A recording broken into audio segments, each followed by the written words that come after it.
the problem with neural networks and AI is you never know exactly what they're going to learn. You set them on a task. We were building this vocal assistive technology to build a channel strip and feeding lots of vocal samples into the system. And after a couple of days of training, checked the results. And the problem that we didn't anticipate was that everything we were feeding into the system were vocals that were in tune. And so the AI decided it needed to tune everything, which was not something that we wanted. Oh, yeah. We were looking at, dynamics and the tone of a vocal. And so we had to start from the beginning. So you never know what the machine's going to learn. Oh man, you're in for a treat today because I'm here with Cory and Siobhán, and we have Jonathan Wyner, an internationally known and revered mastering engineer. If you don't know what that is, he fixes things in mixes. He makes things sound good to your ears. Everything that's on the radio that a lot of other people take credit for. Kanye's going, that's me. It's John. I learned a lot in this, and go check out part 1 if you haven't yet. But I mean, mastering is this sort of elusive concept that I think we all know is important, but we don't really know what it actually is. So it was really cool to hear kind of the nuts and bolts of what he does and the ins and outs of, working in mastering. Yeah, we got to ask him some questions that made Ben and I go, crap, we've been doing things wrong all these years. I have no idea. We've learned all our mistakes. When you're using a high-pass filter, proceed with caution. Part 2 with Jonathan Wyner. Subscribe.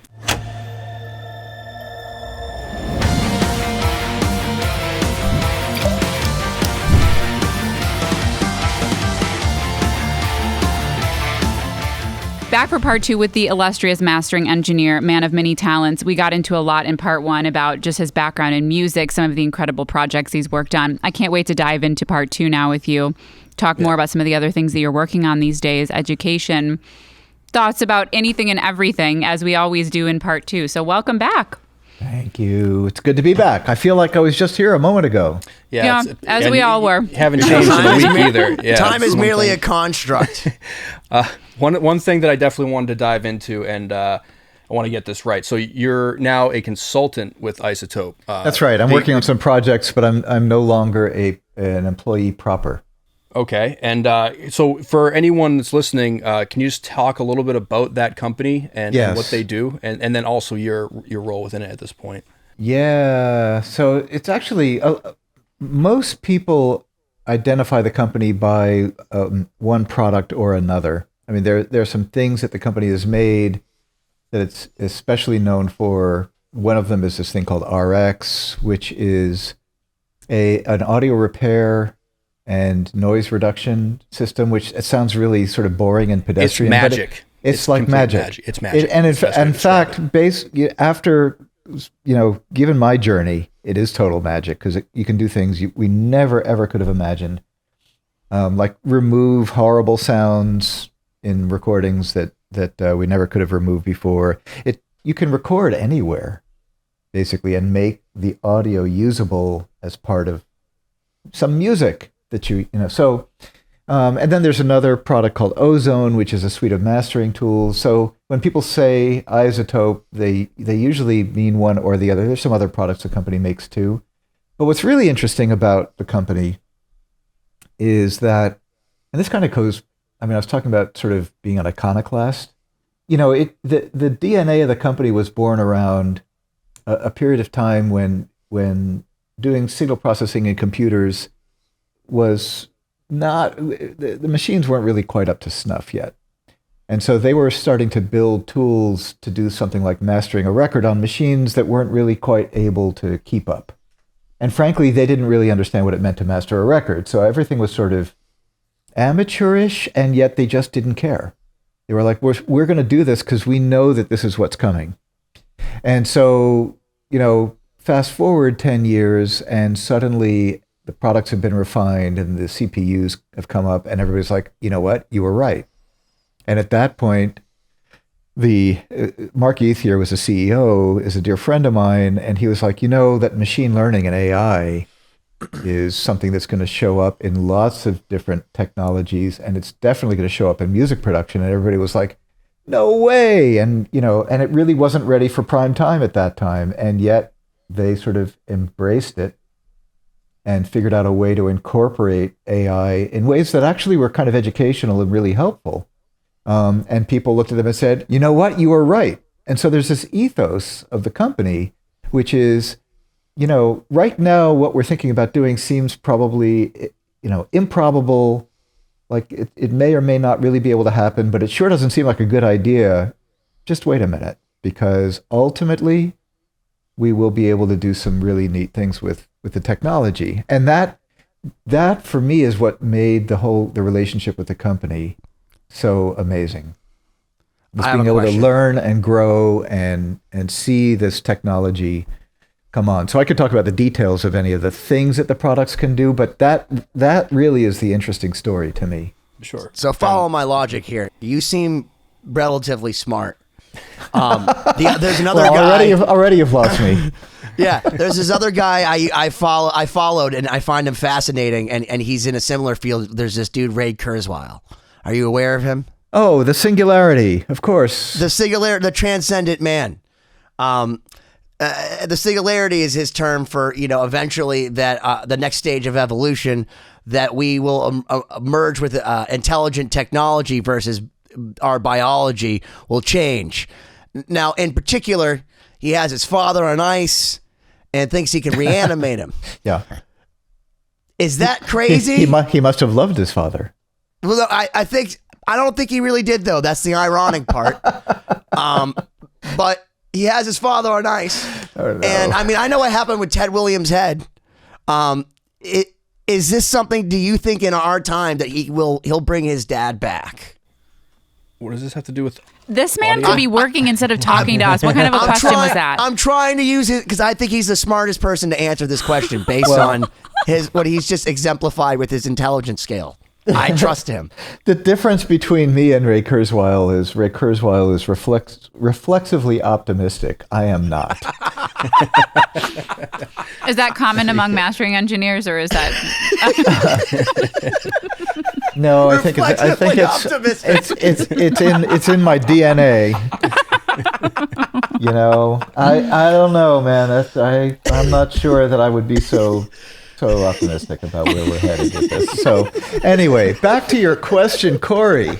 Yeah, wherever that question was. I think the gist of it is I'd like to know what your role is or has been in guiding this company that you had mentioned is very ambitious, but maybe shoots from the hip a little bit, and maybe are you there to help guide them a little more in the direction of reality? Or? I mean, it sounds That's a very diplomatic way of asking. Yeah, I know, and it sounds a little self-serving, but in some ways, yes. I mean, I think in some ways I have been a counterbalance to some of the hubris, right? And so, and I was, and I think the only person in the company who actually had been in the business and in the industry and had the expertise of doing the work.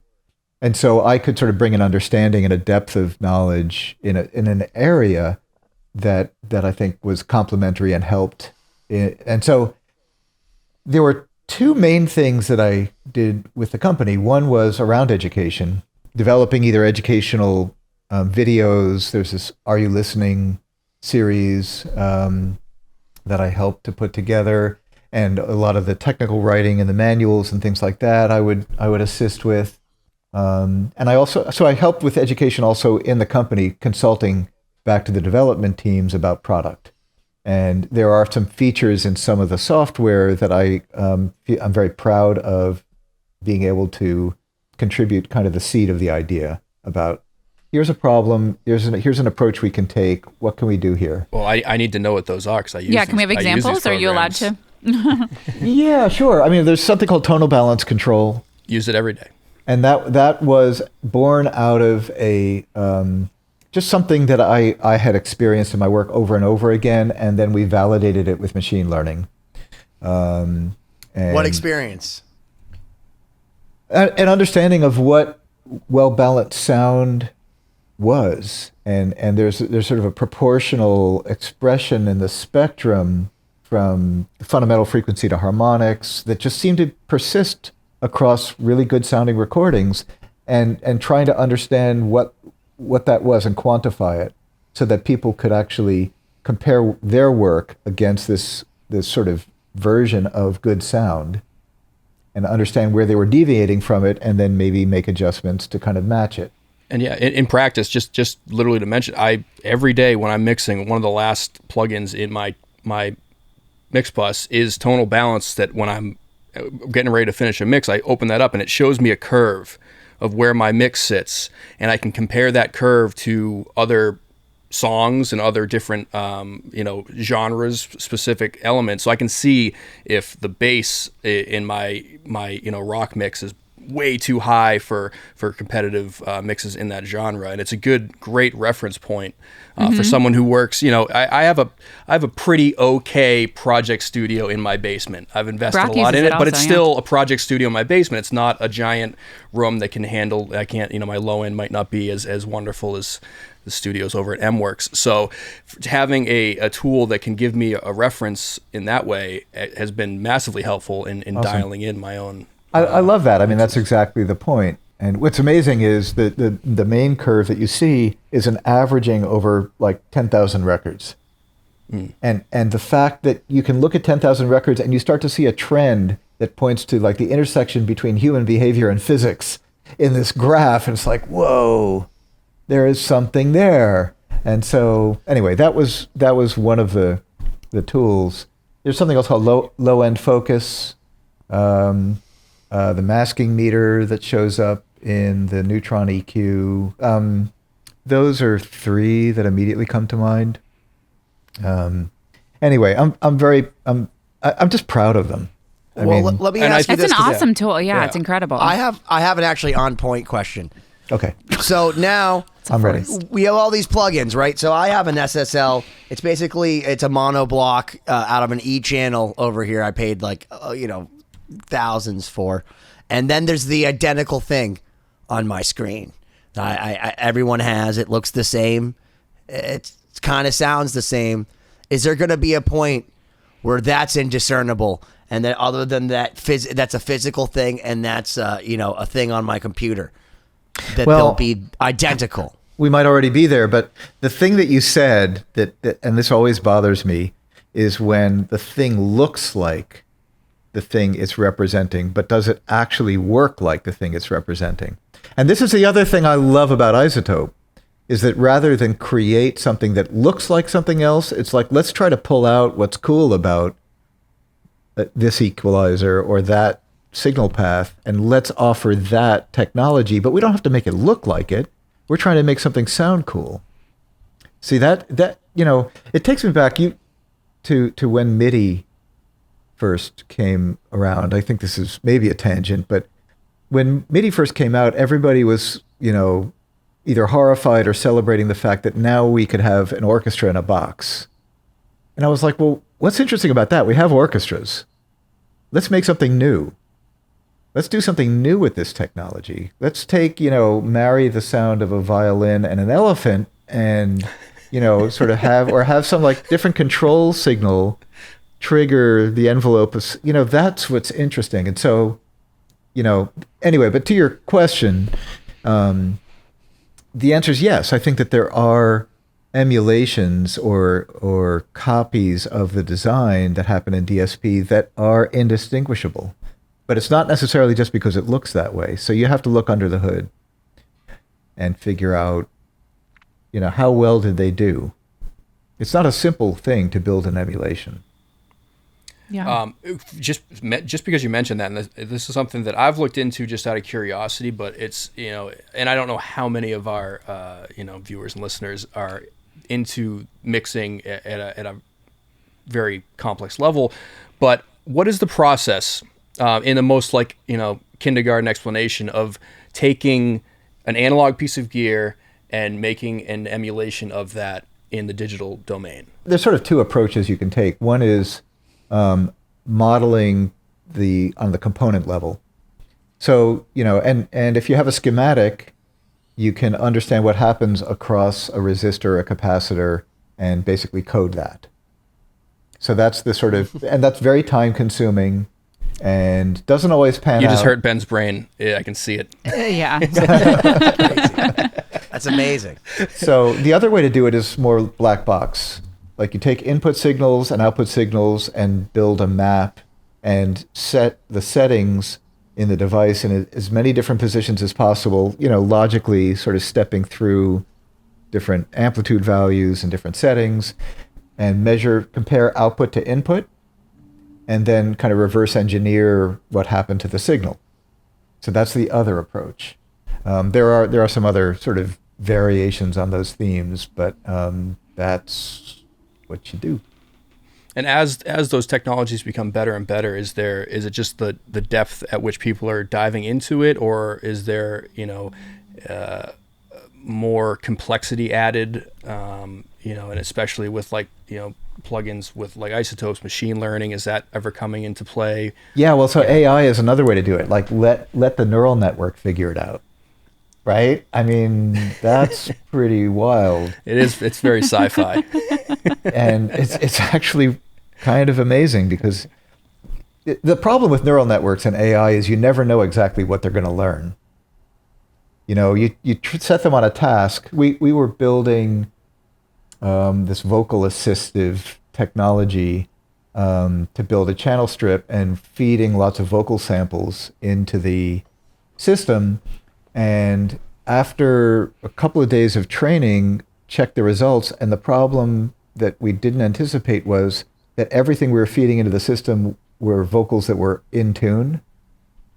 And so the AI decided it needed to tune everything, which was not something that we wanted. Oh, yeah. We were looking at, dynamics and the tone of a vocal. And so we had to start from the beginning. So you never know what the machine's going to learn. Interesting. Yeah.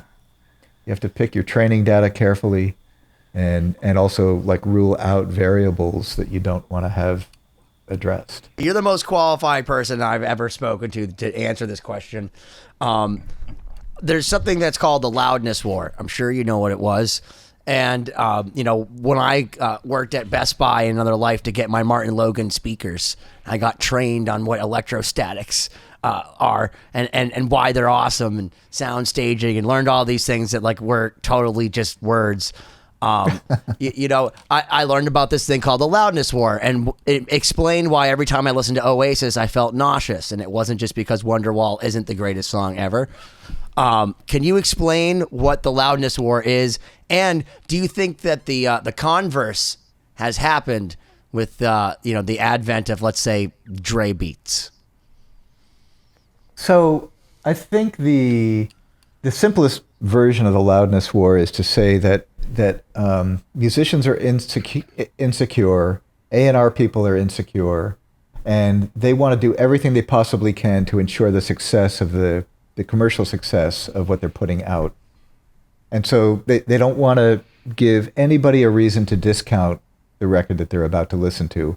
And they certainly don't want to give decision makers any reason to discount something. If you're a program director at a radio station and they're listening to 38 seconds of song after song after song, if one comes on and it's really, really quiet compared to the one before, the one after, they might say, this sounds thin, and toss it. Now, whether or not that actually would happen is another matter, whether there's substance to that. But that was what was driving this whole phenomenon.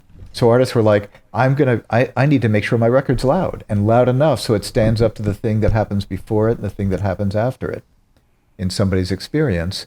And that drove people to push more and more level. At the same time, we had technology that allowed us to do it without sounding horrible. Because the loudness wars would not have flied during the vinyl era. It would not have flown. And we didn't have digital signal processing that allowed us to push that much level. So once we got that and we got rid of vinyl, because you can't push that much level into vinyl, then everybody was kind of hyperinflating the level of their tracks. And so that was kind of what fueled it. But I think it was really fear. And I think the mistake that the people on the production side made was they assumed that somehow the listener, the consumer, was going to make decisions about what they liked or didn't like based on loudness.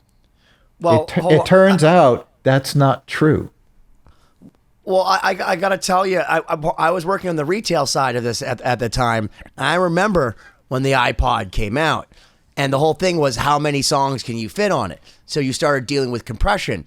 And what people didn't understand about compression is that you're giving up quality of songs. So you're not going for 320 where it's basically indiscernible. You're now going to 128, 96. And the other thing is everyone's using these little earbuds, which at the time were a piece of crap. I mean, literally pieces of paper that you'd put in your ear. So I thought that one component of it was they were catering to the fact that now most people were consuming music with these crappy little earbuds with compressed tunes, where basically it would jump out at you.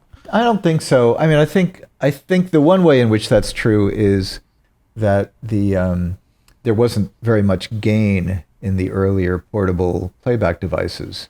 So if you had a quiet tune, you couldn't crank it up high enough to get a satisfying level. But otherwise, I think that's a related but different phenomenon. Because we had loudness wars going back to the 50s, 1950s. I mean, people wanted their record. In fact, you talk about, like, the Beatles were always totally envious of American bands that had their vinyl pressed in the U.S. because U.S. vinyl sounded louder. And they were hearing that and were like, wow, we want our records to sound that loud. But consumers didn't care. And consumers actually can't hear that difference. Most people can't hear the difference of 3 dB or 6 dB from one record to the next. They don't even know how to spell dB. I mean, right? It's like, so how are they actually going to, like, have a preference for one or the other? They just love the music that they love. Yeah.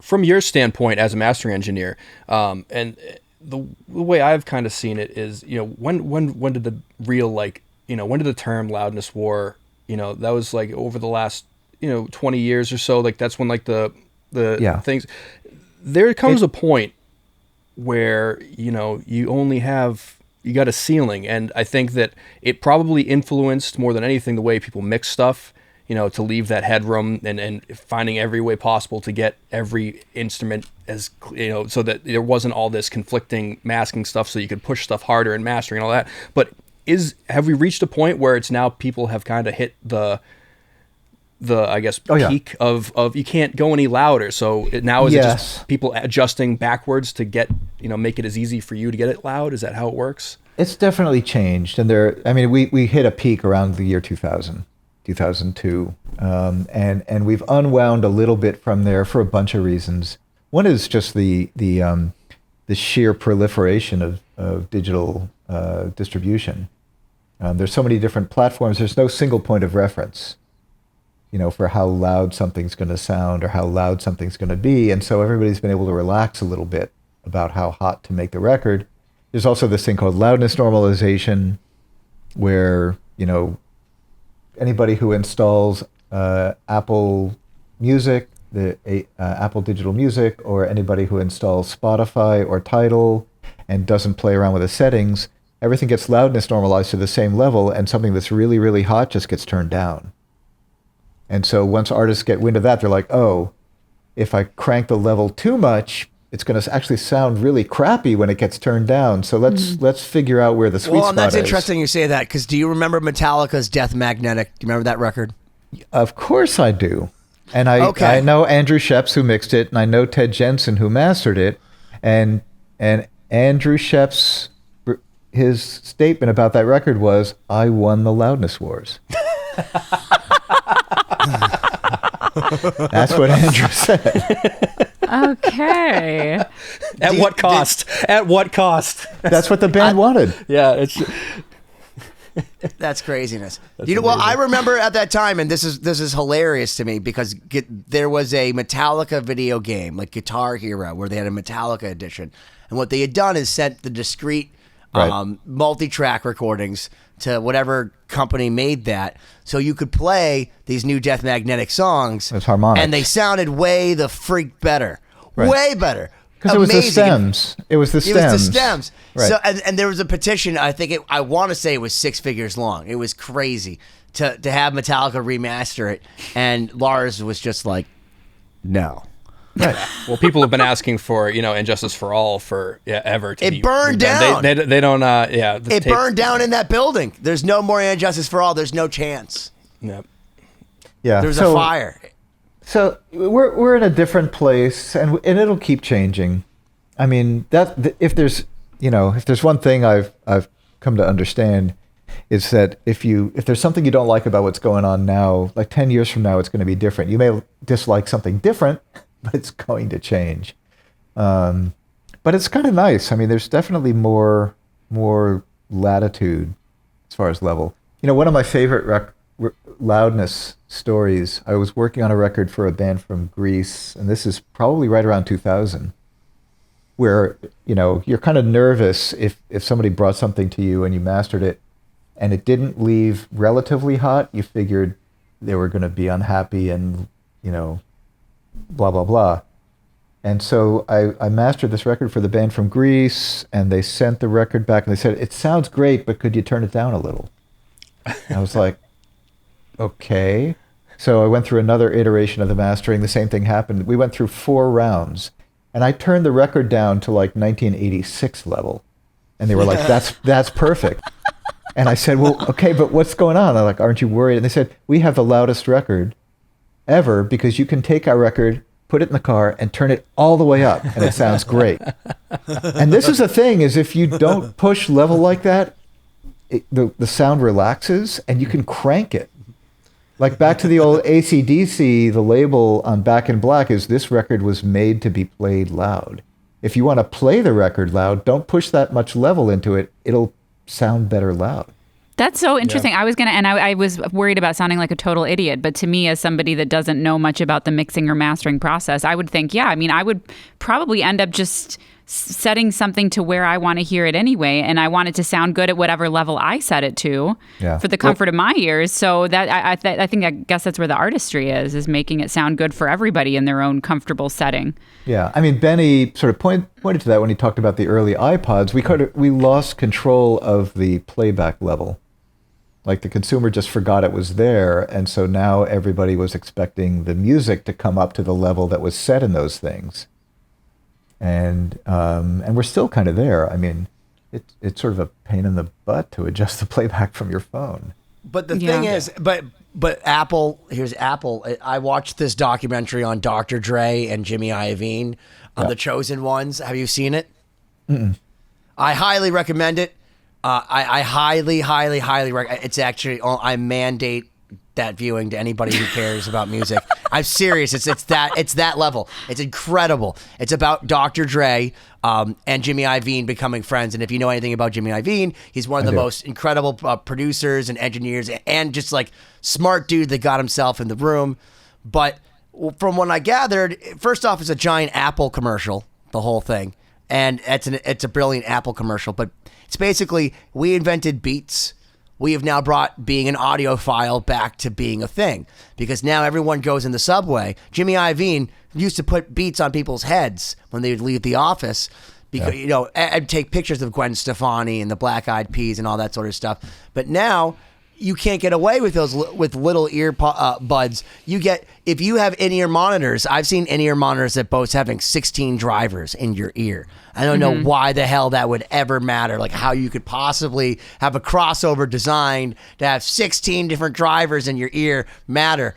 But like, we've gone from the opposite of having these little crappy earbuds that are made of literally paper to now, do you think people care more about sound, like let's say, than 2000? I don't know. Maybe they do. I mean, clearly companies like Apple see value in marketing sound, like fidelity and good sound. Like kind of going back to what I was saying earlier about like phone manufacturers caring about sound. It's one angle to market to the consumer, and especially if it becomes like a luxury kind of lifestyle item, then that idea is very consonant with getting those products out into the world, so they can justify making the investment and coming out with something that actually sounds better. Do you feel like some of the big? Oh no, go ahead. No, I just have a new Apple laptop, and the speakers in it sound actually pretty damn good. I mean, I wouldn't master on them. I wouldn't even listen. I mean, I have nice speakers at home, but they sound pretty damn good. Yeah, that's what I was going to ask, is if you thought that some of the major consumer brands were doing a good job of approximating at least good sound, like in a way that your ears would enjoy. Are people actually getting good sound in a lot of these products that we're buying? Yeah, I do think so. They're definitely better. Definitely. Well, your insight on this is definitely, it's appreciated, and it's very on point. And one thing I want to bring up, since we didn't get to it in the last episode, is that you actually have a book out, I do. which I just purchased on Amazon. I look forward to getting it. So I'm going to buy that for Brock. Audio Mastering Essential Practices. So you are sharing your knowledge with others, which is a nice thing, and not just with us, but you're sharing with other people. Can you talk about the reasoning behind putting all this, these thoughts to paper? Yeah, I mean, first of all, I will say writing a book is not a great way to make money. So I did Can not. you tell us about that? Yes. Yeah, I mean, unless you're Stephen King or something. But serious. I mean, there were a bunch of motivations for doing it. But one of them for me was when I started out, I encountered a lot of many people who seemed to be worried that if they shared their knowledge, they would somehow lose something. They would lose the next gig. They would give away their secrets, that somehow they would lose. And I found that it became very difficult for me to learn from people who I respected and who I wanted to learn from. And it wasn't their job to educate me always, so I kind of knew, if you ask somebody a question, it was kind of on them whether or not they wanted to take the time to answer it. But at some point, and I also had experiences where people actually just obscured the real information. They just didn't want to let you know. And I just vowed that I was never going to become that person. I wanted to be able to share, if I knew something and somebody was interested in it and they asked me about it, I was going to tell them everything I knew about it and be dead honest about it and as transparent as possible. And it's a little scary to do that, but I became more and more confident in the fact that when people come to work with me, for instance, it's because of the combination of all of my experiences and what I bring to the table. It's not about what I know how to do with a particular knob, in my studio. So that was one of the motivations for doing it. And there's lots and lots of people who are hungry for the information, and there's a lot of bad information out there too. And I thought, well, I can do my part and at least sort of put forward something that I think is correct and has some integrity to it. And can you tell us some bad information that you find you hear a lot and maybe just like dispel it? Because most of my information I've been told is bad, but I guess that's subjective, right? Well, I mean, some of it is sort of more, sort of weirdly technical, but like there are many articles that have been published that start with, when you're getting ready to mix something, put a high pass filter on every channel.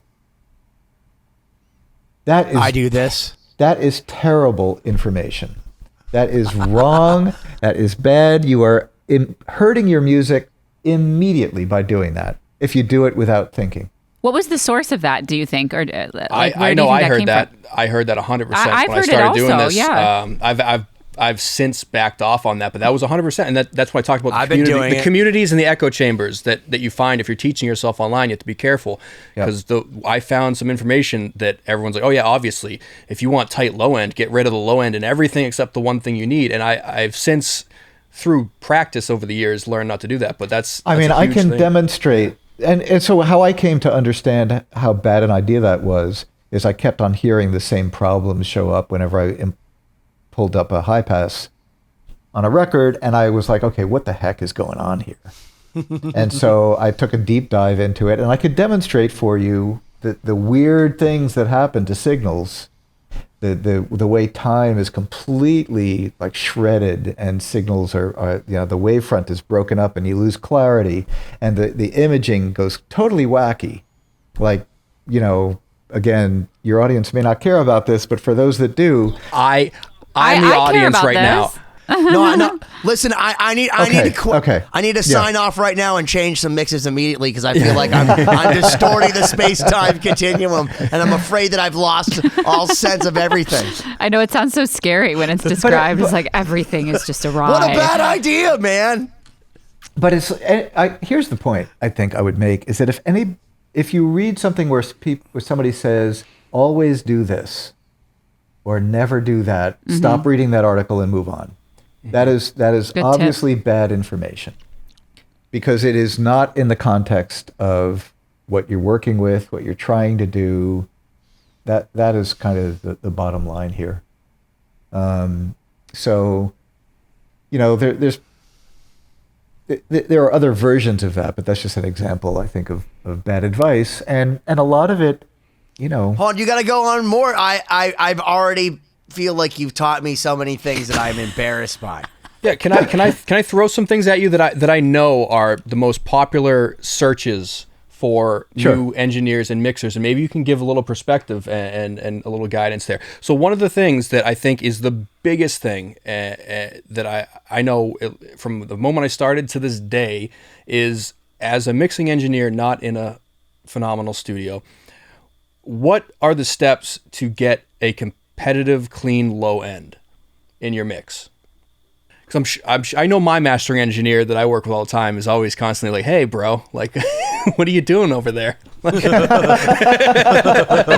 don't you calm down a bit?"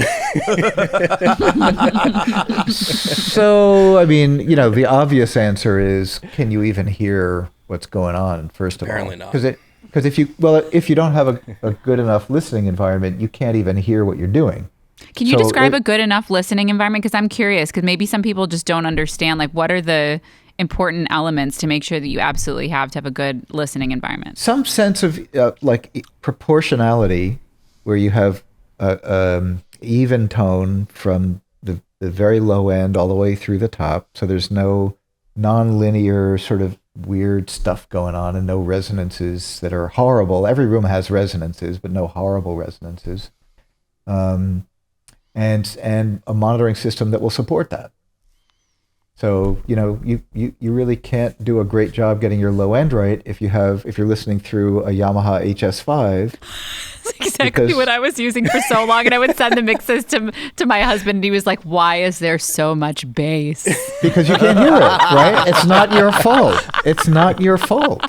I'm also terrible at mixing, so it was totally my fault. But anyway, going on. Okay, it's totally your fault. It's totally my but fault. it's also, yeah. Also, yes, but I relate to that. I think the analogy that people often use, or the metaphor, is, if you're looking through dirty glasses, you can't really see what's there, right? Or if you're looking through tinted glasses, you can't really see the colors that are in the thing that you're creating or that you're painting or whatever it is. Same thing with sound. If what you're hearing is distorted, then you're responding to this distorted thing. How can you do a great job? But the easy antidote to that, because making a really great room is expensive and time consuming, and you really have to be willing to commit, is at least have a great pair of headphones that give you a reality check. And great pairs of headphones, there are examples like brands and models, but you're going to spend at least $300 or $400 for a pair of headphones that will let you hear the low end with some amount of accuracy. And they're not What are you rocking right beats. now? Are those Beats. those HD 650s you're wearing? Is that these are the 600s? Oh, yes. 600s? Yeah. They're sort of the baseline. I only have 5 pairs of these. Well, then wait, but what's the whole concept of, if you could make a pair of NS10 sound good, then you're mixing for what most people are going to listen through. Yeah. Let me ask you a question. Let me ask you a question. Do NS10 sound good? Not really. No. So what does it mean to make something sound good on something that doesn't sound good? I was hoping to ask you the same question. But you just answered it, right? No, but this brings up the question. It makes no sense. But That let me ask you makes this no question. sense. Yeah, like what is the importance of studio monitors? Because I mean, I'm very much on the outside of this, but having observed people that I know in mixing. Her husband has insanely amazing How much were those I wasn't things? going to name anybody, but I feel like it's a Focals? slippery. Brock's the best. He has Focal Trio 11s. Who's your husband? Brock Richards. He's a guitar player, and he From mixes Starset. as well. But I very remember successful band Starset. Yeah, with we a new play in a single band with together Breaking as well. Benjamin. Breaking Benjamin Thank and you, Ben. Starset blowing up Spotify. You're blowing up Spotify. It's only a matter before you're number one, so it's kind of obnoxious that you're not even mentioning it. When I feel like the Jewish mother, like, tell them you dance. Well, thank you, Ben, for the plug. But I remember when he was looking into upgrading his studio monitors, and it was a very slippery slope. It's like, okay, I'm going to go to this level, and then it became this level, and this level, and this level, and I was just always curious as somebody that didn't really know enough to make any criticism or comment, like, how important are the monitors, and do you have to go to an insane level to be able to hear what you need to hear, or is it the room? Like, what is Yes. So what is the limit there? I mean, first of all, insane is a. I'm sorry, you insane have is to so non-descriptive. Quantify insane for me. How much money we're talking about here? Say, all right, here's the thing. You got like your, say, 4,000 a pair, 8,000 a pair, 12,000 a pair, then you get your 40,000 Right. you know, Okay. or more a Thank pair. you, Cory. I think once you're in the neighborhood of 8, you're in the ballpark of you should be able to, like, no compromise. You should be Shit. able to get everything you need there. I gotta go spend some money. With 4, you're close. Okay. You're close, but not no cigar. Okay. But to go to Siobhán, Yep. you cannot completely divorce the monitors from the room. Right. And if you have a great room and put monitors in the right place, there are lots of monitors that will sound great. And if you don't have a great room and don't put the monitors in the right place, you can spend 40 grand and they will sound like crap. So you just brought up Yes. a huge point. So I have a surround sound electrostatic Martin Logan set up in my living room, which I consider to be the bee's knees. In fact, I have a Bob Carver amp that powers all of it. My fiance constantly laments when we have a 75-inch television that has beautiful sound. In fact, disconcertingly nice sound that comes from that. Why wouldn't we use that instead of these electrostatic panels? And they're hybrids. They're not full electrostatic panels. So I'm not you can't get low end out of electrostatic. No, unless they're the size of a door, so that you can when it's a door size. But my question to you is, I listen to these things, and I've listened to some crazy $20,000 systems. I mean, monitors, all that. Right. Now you have to set them up properly. So if you go into a Best Buy and you go listen to electrostatic Martin Logans, they always sound terrible because they're set up horribly wrong in every Best Buy. Is that a better sound that I'm actually hearing because that's how I feel? Because I feel like I've gone and heard some of these crazy $10,000, $20,000 systems. But when I sit in the sweet spot in my living room in front of my 75-inch television and watch Jurassic Park, it's better than any studio I've heard for under a crazy amount of money. Yeah. No, I think that what you're saying makes total sense. The only thing, if you've got something that's well engineered, the only thing that you might get by spending a lot more money for better construction is better transient response and the ability to handle really high SPL, sound pressure level, really loud stuff. Oh yeah, no, really it's already too dynamic loud stuff. for the missus. She doesn't like it. But otherwise, you're doing fine. So in other words, should you buy the monitor to fit the room, or should you choose a monitor and then No. choose the Build the room. Build the room around the monitor, Siobhán. Yeah, no, it's more about the room. It's more about Okay. the room. So, but back to sort of Cory, you asked the question about low end. I feel like I never really answered it.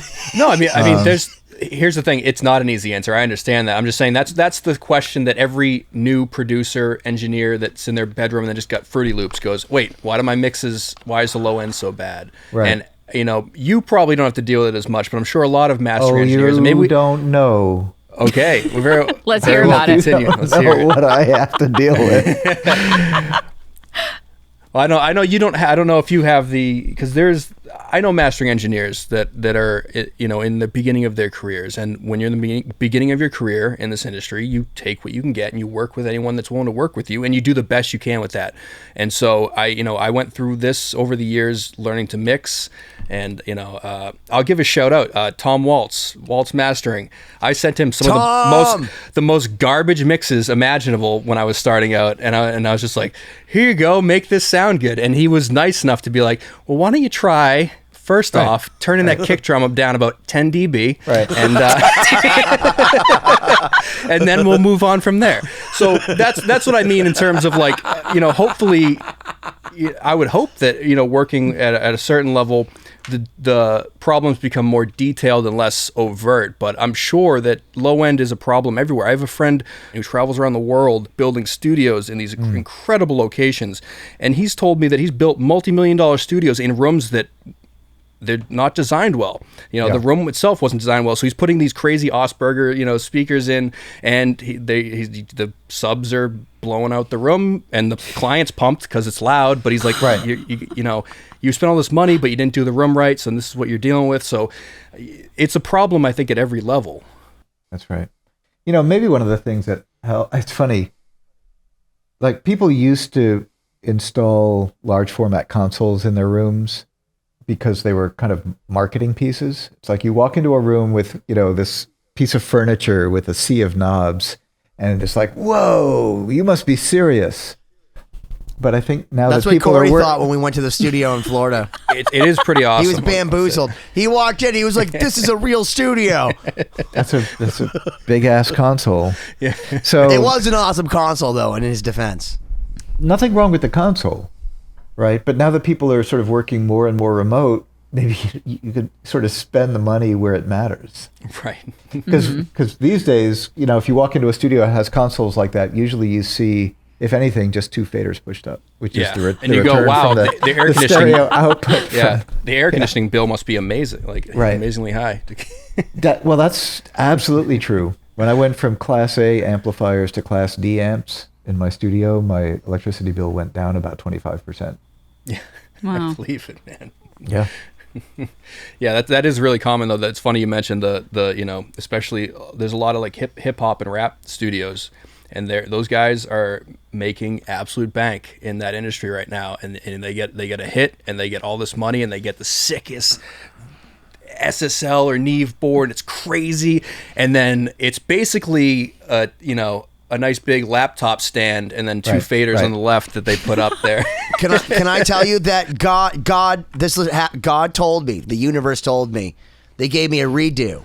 I was in my studio. I had bought a Control 24. Remember those things? Oh, yeah. They're a giant mouse. It was so terrible. So first off, when I bought it, I thought you could plug microphones in it, and like Zoolander, where I'm like, oh, the files are in the computer. I see these DB25 connections on the back of it. And I'm like, what do you mean? It has to go into like a patch bay. So I have to spend $10,000 more to get everything in.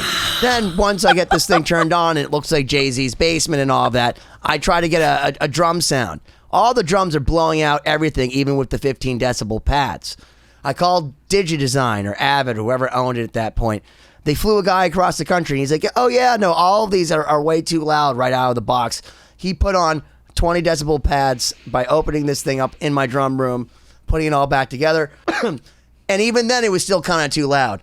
So then, about 5 years after that, when I'm sitting there lamenting that this thing's taking up my whole desk and I fucking hate it and I wish I had spent all that money on different things, there was a water main right over my desk in my basement that I had just redone, and it exploded. And it actually, gallons a minute, the whole ceiling collapsed onto this Control 24 as I was about to go Your out prayers for were Chinese answered. food. Yeah, and me being the crafty person that I am, I had insurance. And are you going to admit to insurance fraud on the show again? No, there's no insurance fraud. In fact, they flew a guy from DigiDesign Again, no less. because my Control 24 turned on after that. But I told them it had cancer, and it was only a matter of time before he was going to die, and that you don't know electronics, that I don't trust this thing. It's totally compromised. And they had to fly. They paid. My insurance company paid to fly a guy from DigiDesign. The same dude. He was like, hey, nice to see you again. Yeah, man, what's the problem? Hey, what is the point of this story? Gallons of water. The point... The point of the story is I got rid of this stupid giant large thing. I got a redo, and now I just have these stupid little Avid little box things, which are a waste of money too. And all I needed is just like little inputs that like my Neve input, my UA input, my preamps. Yeah, preamps, those things. All I needed was preamps and a But good Ben DAW. is teaching people how to produce. Yeah, that's all I needed. All that extra stuff is just like a giant mouse. That's what it is. So you were saying earlier, John, that like people weren't willing to share their information. Ben is willing to share all sorts of information, none of Even which when is it's accurate or correct. But he's Ben is like, I've been hired to teach somebody. Like, how does one do this?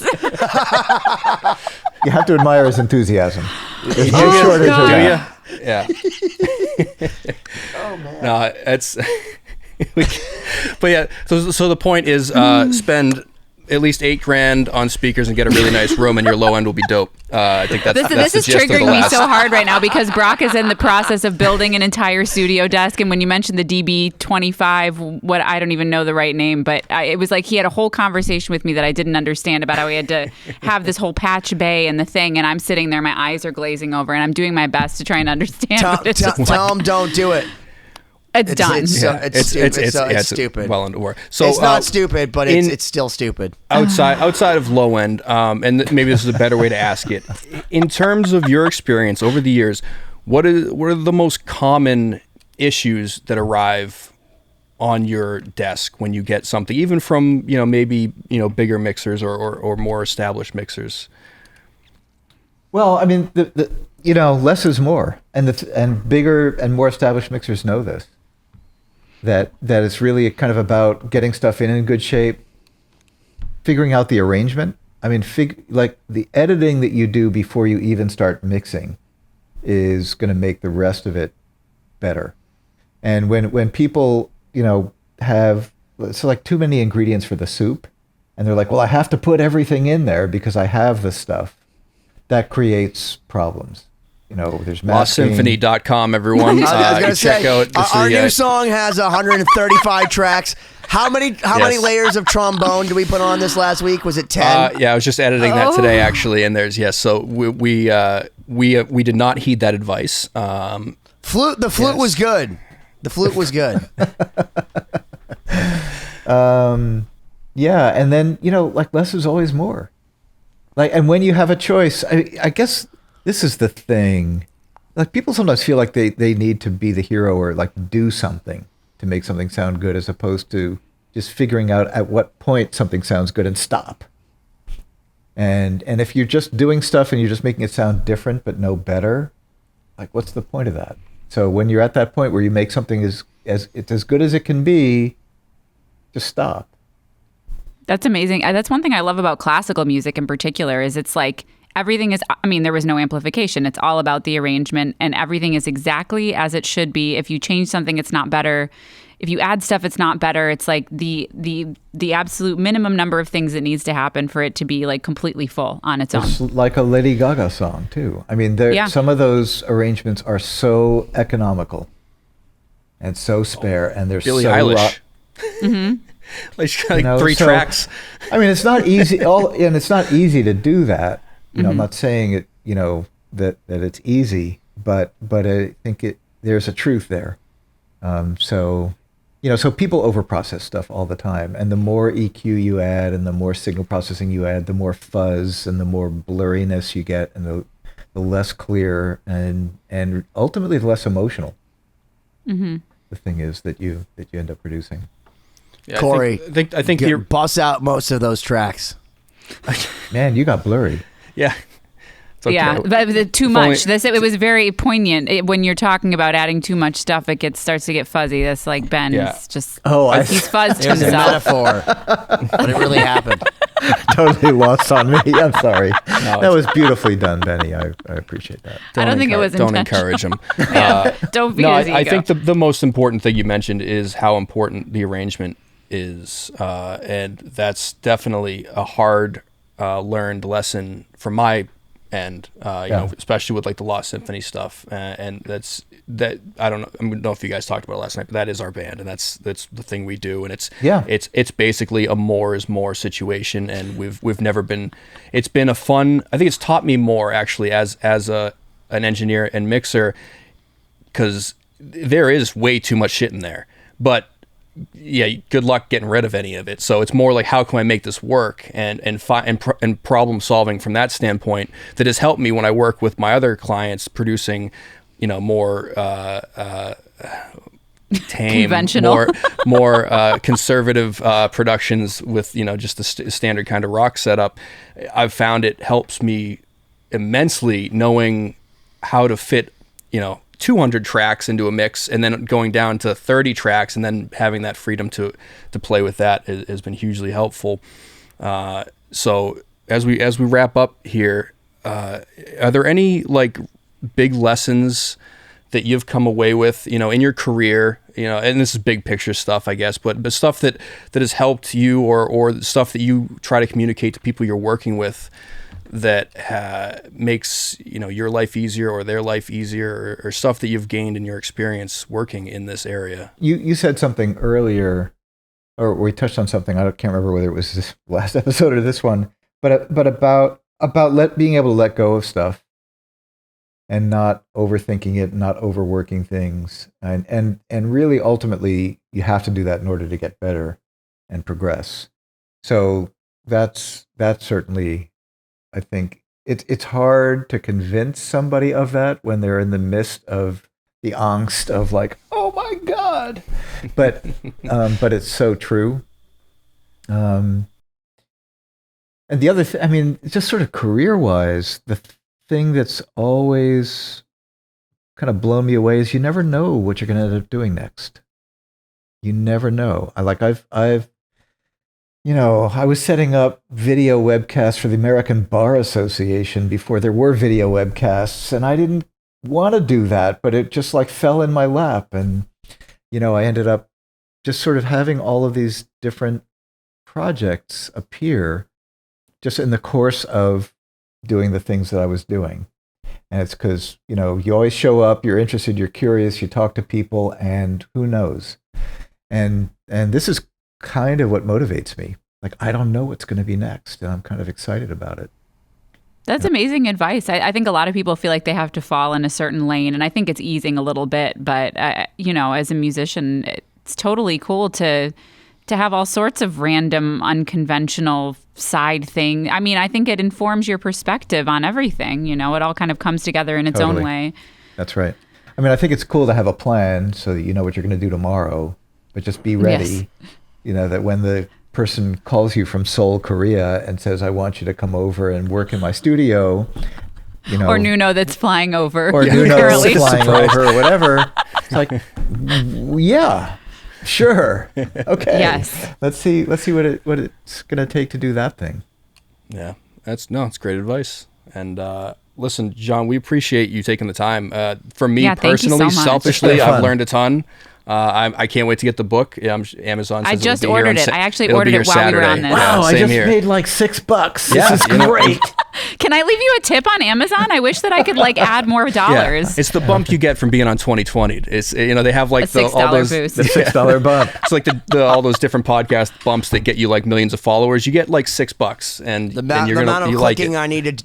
The amount of clicking I need to do tonight to get rid of all these high pass filters. At least I learned I learned how to make routing folders this year because Cory told me how to, so I could put them on the master route. Let me just preface this. Ben needs those filters because while he's tracking in one room, he has the sub blasting in the control room, so you can hear the low end of the previous tracks building up. I don't use the monitors.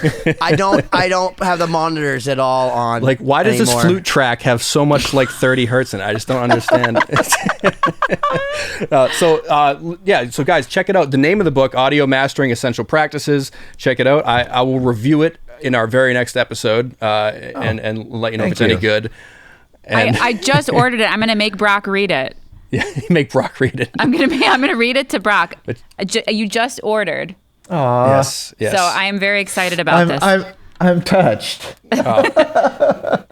Listen, You should tell Amazon they should allow tips. Yeah, I guess I'll have to write the second edition finally. Siobhán, I thought you wanted Yes. David Ellison to send you coffee. So I do want think David that- Ellison to send me coffee. I think that you should get some Rock and Rose, although he sent me 3 different types.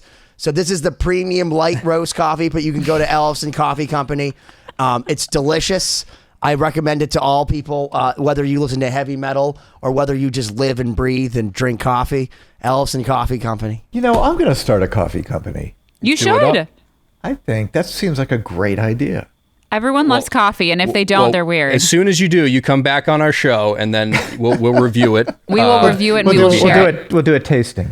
Yeah, I absolutely. like that idea. Okay. So Does it depend Coffee on what tasting. maker we use to make it though? Because what if I make it in my Keurig with my K-cup thing, and you make it on your whatever du jour cool thing you have? People listen to MP3s, man. You know? It's like whatever. All mine are 320. all right. All right, thank you. I know we've It's kept been a you blast. up. You know, it's late on a weeknight. We appreciate your time. Guys, this is check awesome. out MWorks Mastering, Cambridge, and everything else. We'll have links in the description. And I really hope that you can come back and hang out again at some point, because this has been selfishly one of my favorite episodes. And Same if here. you're It's been going- really fun. If you're like some Thank rich you all. prince in Lebanon that wants to come to Berkeley School of Music because you think you can play guitar and you're thinking about going into this sort of thing, here's your new professor. Suck up. Watch the episodes. guys, 20d.com. We'll see you next week. But little did we know that 4 months after the release, or no, not even that, during the release, 4 months after the single came out, that we would all be in situations of completely changed lives, man. You know, mine was like, I was sitting there going like, fuck, what is happening right now? Like, it can't keep selling 100,000 copies a week. You know, we can't stay in the top 100. Where are we at right now? Just for my Jewish tabulation. So what are we at now for sales, Dave? We're looking at probably 18 million worldwide. We're working on 8 in the States. Oh, only 18? Yeah, just I 8. thought you were gonna say like 25. You're gonna knock off Thriller or something.